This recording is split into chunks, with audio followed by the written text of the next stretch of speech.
right, we're going to start off with this video real quick, so if you want to go ahead and roll that video, please.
All right, y'all can have a seat.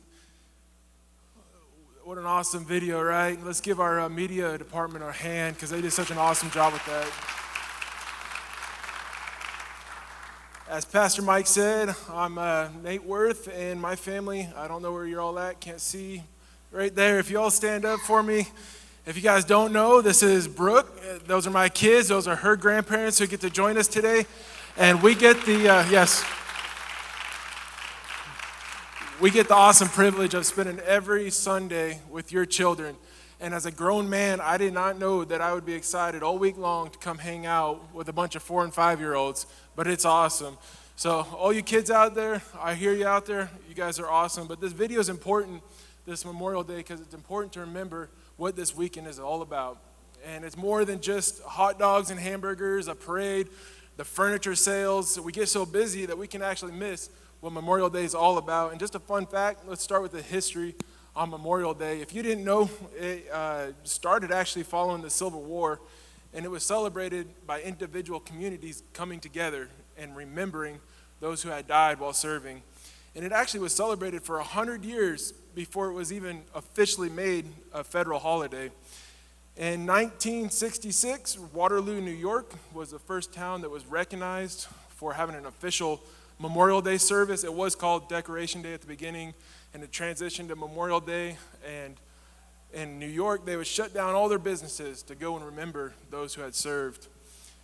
Memorial Day was officially made a federal holiday 106 years later in 1971. It's a holiday created by individual communities gathering together to remember those who served and paid that ultimate sacrifice. So what better weekend to take a look at the life of a soldier, and that's what I want to talk to you about. Pastor Mike said that I'm in the military, but only for a couple more weeks, and my family is stepping into a new chapter that God has called us into. So this Memorial Day is very unique for me. It's my last one while serving on active duty. But I do want to just talk to you briefly about the life of a soldier, because everyone may not know what happens through a soldier's life.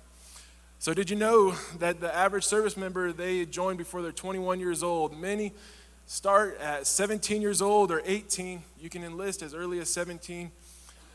And it all starts with a calling. Each one of these high school boys and girls, they all have a calling deep down inside, a pulling, a tugging, an emotion that words cannot describe. Young boys and girls put the calling in action by going down and talking to the local recruiter. A local recruiter may even buy them a meal or come visit their parents for a very awkward conversation, but they'll show you these videos. And if you're in the military, you know what video I'm talking about. It's this high-speed soldier jumping out of a helicopter, or they're rappelling down a mountain, diving into the ocean with machine guns, bayonets, night vision goggles, the works. But it confirms this calling in these young warriors' hearts that gets them to say, yes, I'm ready to go. Where do I sign? Before summer break is even over, these warriors are on a plane, headed to a training facility, a place that will transform their minds, a place to learn the ways of the selected branch of service, a place to walk differently, talk differently, and most important of all, know the importance of working as a team. They learn that not one man or one woman can do it alone, but it's a team effort. A bond is formed in this training, closer than a family, but different than anything they've ever quite experienced. This is known as basic training or boot camp, depending on which service they go into. After basic training, the soldier moves on to their advanced individual training. It's where they get their training on their specific job, qualifications that they need. After completing this portion, they are now ready to be sent. They are qualified in their assigned duty, and they are sent to a specific duty assignment that is very strategic in the overall military operation. Once they arrive their new duty station, their first duty assignment, this new warrior will receive specific training, long days in the field, learning about this specific unit that has a specific vision, a specific mission, a very specific calling that is strategic in the time. Now this highly trained team is ready to join the world fighting force. The day has come, time to deploy. The plane is loaded, sons and daughters are pried from the arms of their fathers and mothers as they watch their hero walk up that ramp. They join the rest of their team and board that plane. Long flights, delayed, sleeping in terminals, sleeping in large tents just to get in a hot truck and travel to your assigned fighting position. The team sets up just like in practice. This team is now ready. What started as a tiny calling in high school has now manifested. The life of a soldier is an example we can all look to. Pastor Mike already said it. Every Memorial Day service that we've been to, every ramp ceremony, it's a ceremony when a fallen soldier is killed in action and they're put on the plane. Those ceremonies, it's kind of like a memorial service here.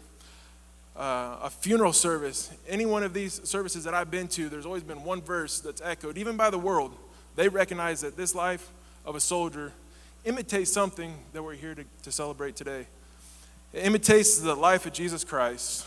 And in John 15:13, there's a verse that's said at every one of these ceremonies. Greater love has no one than this, than to lay down his life for his friend. Today's message is titled Called to Duty. All right, so when we're pulling verses from the Bible, it's important to know the whole context, who said it, when they said it, why they said it. So this great verse that we hear echoed every Memorial Day, greater love than this, where does that come from? And it comes from a very important time in the Bible and the Word. And if we turn our Bibles to the Gospel of John, from chapters 13 to 18 is a set of instruction and teaching that Jesus himself is given. And it's his time before, from that Last Supper, all the way up until where he's arrested in the garden before he goes to the cross. And in that teaching is where this verse comes from. And I want to say something real quick. My son, he's right there, and it never fails. Every night we put him to bed. We say our prayers, we hang out all day long, and we put him to bed, flip that light out, we exit the room. Oh, hey, Dad, I forgot to tell you, this important stuff happened at school today. I got to have $20 for school tomorrow. It's like, bud, you could have told me that all day. We hung out all, why right now, right? He sensed that the time was running out. He had to get some information out. So that's how I read this time when Jesus is teaching before he goes to the cross. It's so rich, and you can just sense his passion and his love during these chapters. And in that, he's giving instructions. Jesus is giving instructions to his disciples how they should treat one another. And you see, Jesus knew his time was up. Not up, but he was transitioning to the cross. He knew his time with his disciples was coming to an end.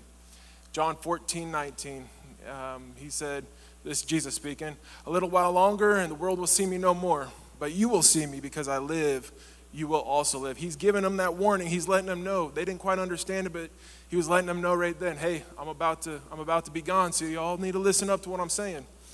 And we move forward to John chapter 15, and if you'll put up on the screen, starting in verse 9, this is where that repeated verse comes from. And it reads like this. We're going to start in 9. We're going to go all the way to 17. "As the Father loved me, I also loved you.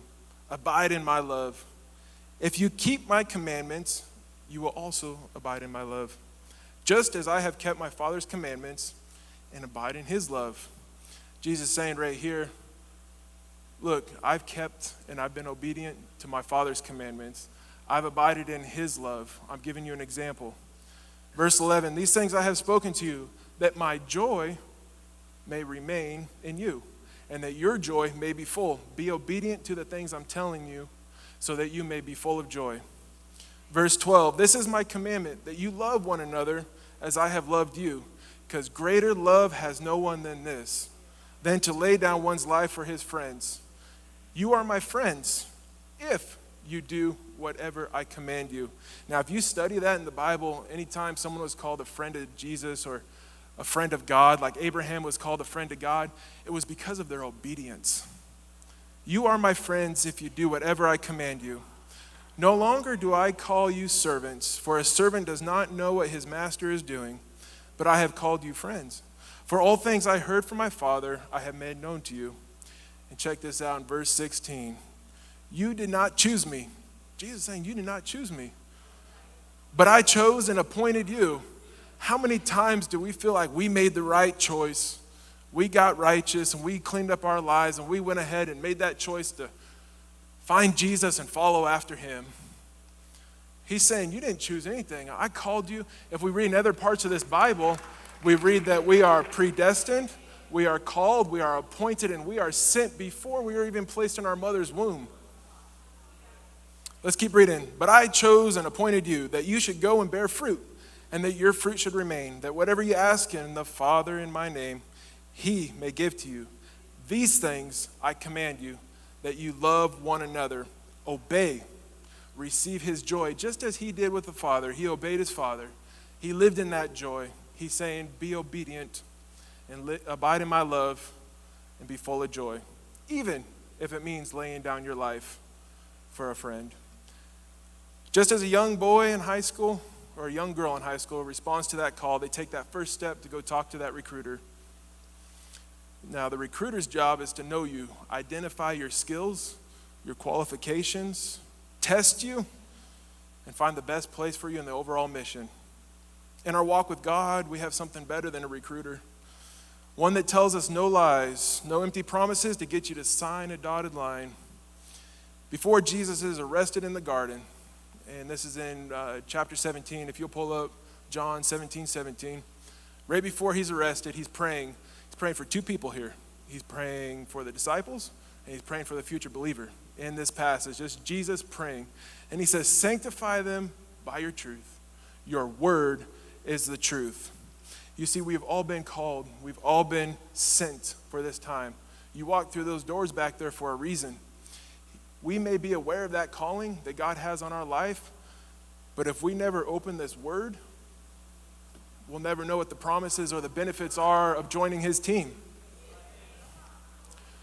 And we're going to back up in Jesus' life. We're going to go back to when he's 12 years old. Now, Camden, he's right there. Say hi to everyone, Camden. He's one of my favorite kids in this church right here. And he's 12 years old, right? Jesus was 12 years old. He was your age.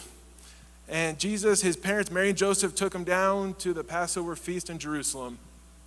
And it says, the word tells us after the feast, Mary and Joseph went to go look for Jesus, and they couldn't find him. They're like, well, maybe he went back home with some of our friends or relatives back home, Galilee, not anywhere close. So they're like, well, we'll go back home and we'll see if he's out there. Mary and Joseph go back. He ain't there. They said, oh, shoot, maybe we left him up there in Jerusalem. Let's go back and go look for Jesus. And they go back.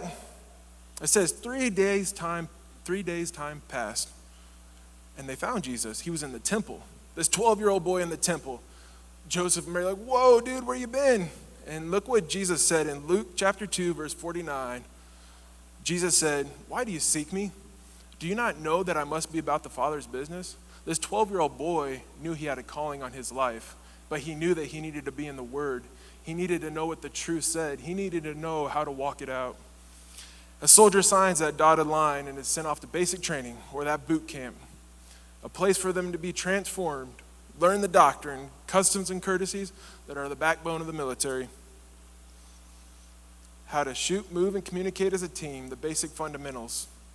Call of Duty was a video game that was real popular when I joined the Army. If you don't know, it's a military shooting game. You get to go in there and pretend like you're in these missions, and you get to go and kick down doors and all that from the video game. I'll never forget our first day in basic training going to the range. First day, you get to learn how to shoot with real weapons. And the drill sergeants are pumped up. They're barking at everyone. They're asking us if we're ready. And they look at this one young kid. Hey, you ready? And this kid said, you bet I am, drill sergeant. And drill sergeant said, what makes you so confident?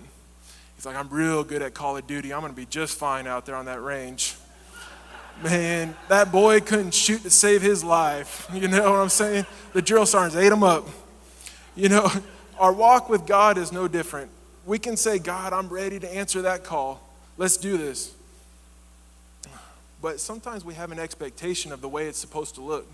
Sometimes we have this worldly vision of what our walk with God is supposed to look like. We see everyone on a TV and all these other people in church, and they got it this way, and maybe that's how. If we're not in this word and we're not in this truth, the first time we feel that recoil when we step into what God's calling us to do, first time we smell the gunpowder, we're going to get scared and turn away from the very thing that God has called us to do. All right, so now the basic training is complete. Romans 12 and chapter 2. Can you pull that one up for me?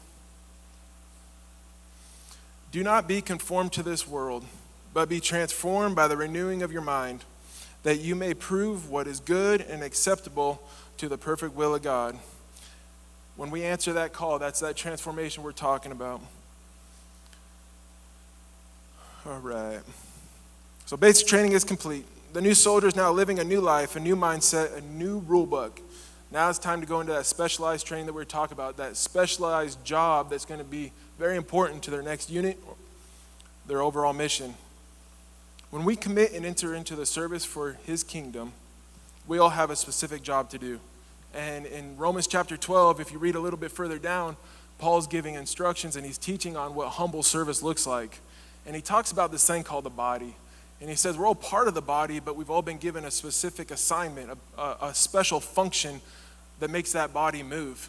And he goes on to talk about the gifts that he gives certain people, talking about God gives to certain people to empower them to do that specific job. And fun fact for the day, if you guys did not know, here at Glory to Him, we have a special class that will help you find those gifts. It can be confusing when you first walk out and enter in that calling into God. You may not know exactly what God is calling you to. It may be hard to identify what you're good at and what you're not.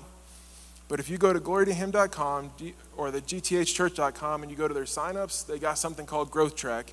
And it's a team that's waiting for you to help you find that calling and help you figure out what you're good at and put you where God is calling you. So now that we're fully trained, fully equipped, like that new soldier is sent off to their first assignment, that specific unit with a specific vision and mission that has an important function to the overall military operation. Each one of us are sent for a specific vision and mission that is strategic in God's plan. And there's a lot going on in this world if you haven't noticed. There's lots of voices speaking right now. There's lots of Facebook videos or social media, everyone has a voice that they're able to put their information out there. And if we're not careful, we can start watching what everyone else is doing. We can start hearing what God is giving to everyone else, and we can actually take what God is giving them for their specific job, their specific assignment, their specific mission. We can try to make it our own. So that is the importance of getting in this word and allowing it to transform us in our walk. And Mr. Wade Helms right here, he's a farmer. I don't know if you knew that. Apparently he's a really big farmer. I just found out this morning. Daggone. He got not just your zucchini in the backyard, he's got over almost 800 acres. I mean, a big farm. But anyway, so he said a couple years ago in Freedom class, he said, I got a cotton field and I got a peanut field. And he said, in that cotton field, if one of them peanut plants pops up in the cotton field, it's now a weed. It doesn't mean it's a bad plant. It just doesn't belong there, and it's stealing all the nutrients around those cotton plants, and it needs to be removed. In the same way with our walk in God, we can let all kinds of different things, different people speak into our lives. It doesn't mean it's a bad word. It just doesn't belong in us for this time. We got to be quiet before God and be able to hear what he has to say for us. All right, so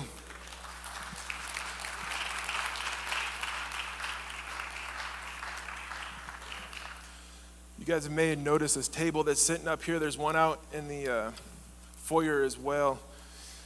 This is the fallen soldier table, also known as the missing man table. And each thing on this table here represents something specific, something special. And if you haven't been in the military, you may have never seen this before, or maybe you have. Around this time of the year, they're set up in chow halls on base and around military installations and dining facilities. Basically what it is, it's a table set up for those that had not come home. And each item on this table represents something. So the table is round to show the everlasting concern that we have for our missing soldiers. The cloth is white, symbolizing the purity of their motives when answering that call to serve. There's a single red rose that's on the table that reminds us of the lives of these Americans and their loved ones and friends who kept the faith while seeking answers. The yellow ribbon symbolizes our continued uncertainty, a hope for the return, and determination to account for them.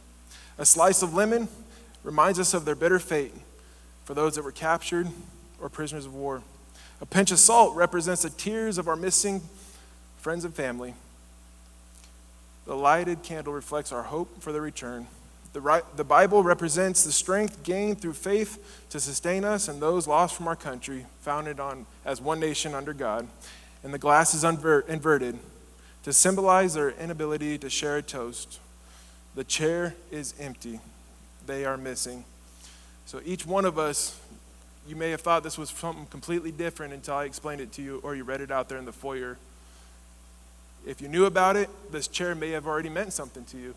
It may have already had a special meaning. When I joined the military back in 2010, we started learning about this, why it was set up in the chow halls. It had a very empty meaning to me. Very important, I respected it, but it wasn't a personal meaning to me. 2012 comes along. We came back from Afghanistan. This chair started to have a very different meaning for those that didn't get to come home with us. And in 2019, in November, a very close friend of ours, his name is Sergeant John Scogan, we got the call, it was I think the day after November 5th, and our whole family, not just my perception now or perspective of this chair, it changed our whole family's point of view of what this chair represents. And in the same way, this cross right here, this cross to the world is just two 4x4s. It's just a religious symbol that holds no meaning. Some will even say that it represents Christianity or,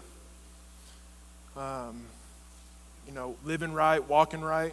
Some scholars, some historians, those real smart people will tell you that Jesus was a real man even. He actually died on that cross, but all that other stuff in that Bible is not true.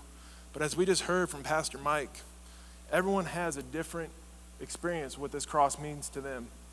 We know as a believer that God so loved the world that he sent his one and only son to die on this cross for us. He loved the world. Who knows that we live in a sick world today? There's a lot of sick people out there. There's always been a lot of sick people. It's nothing new. When this word was written, there was a lot of sick people in the world then too. So it doesn't say the Lord loved those, God so loved those with tiny sins or tiny mistakes or went back. No, he loved the whole world. Even all those sick people, he sent his one and only son to die for. He didn't call them into those things. They made that choice. But he sent his one and only son to pay the ultimate sacrifice on that cross. If you'll stand to your feet with us, we're going to close out.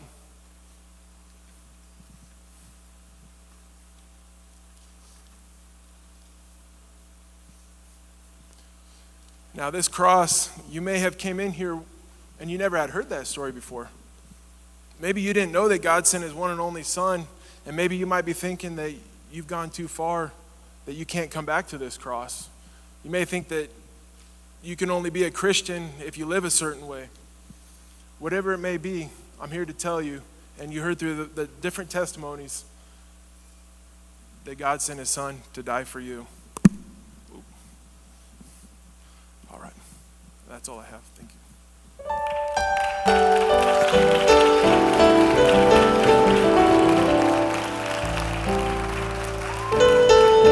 Can we give him a hand?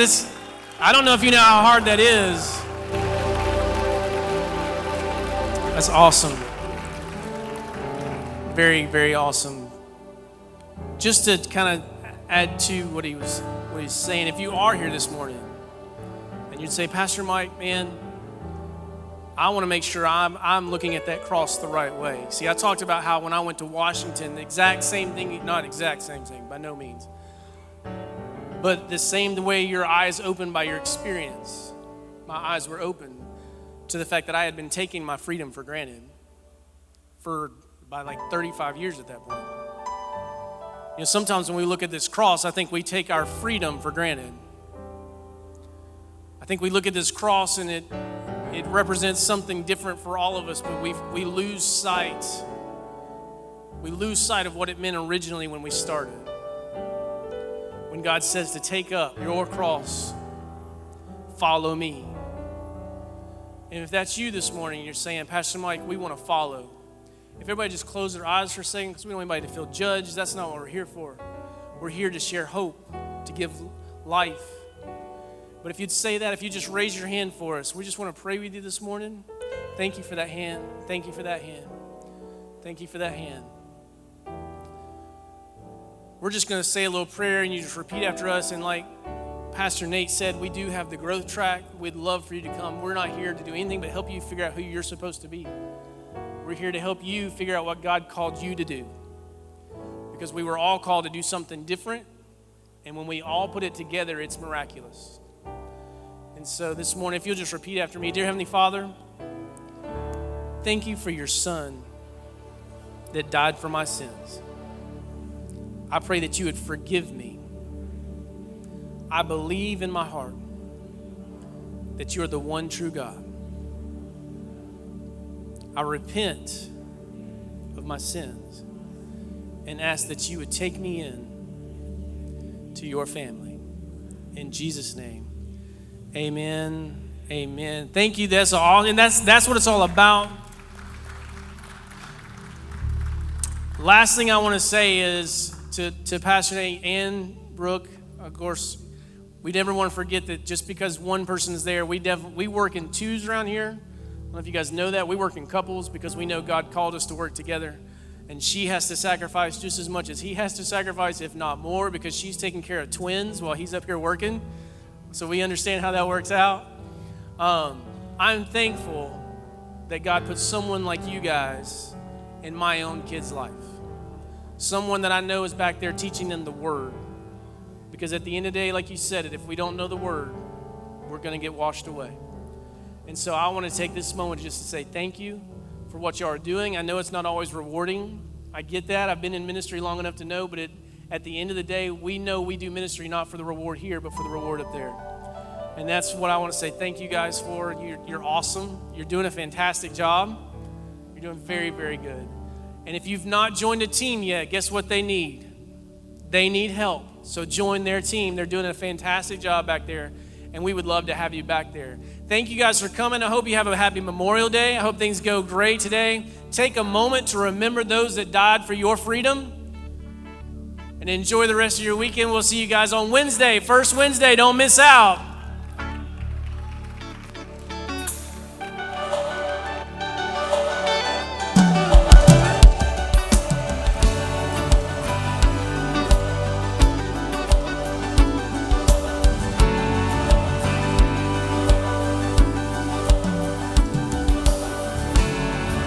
Seated on the throne of mercy, your glory shining bright for all to see. Oh God, I will praise you.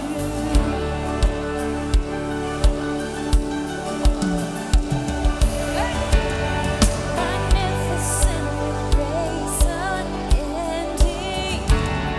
You rescued us with love that never fails.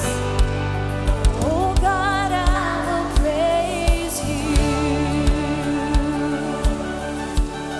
For who is like the Lord, strong in battle? Who is like the Lord, mighty to save? Who is like the Lord, King forever? Jesus reigns, Jesus reigns.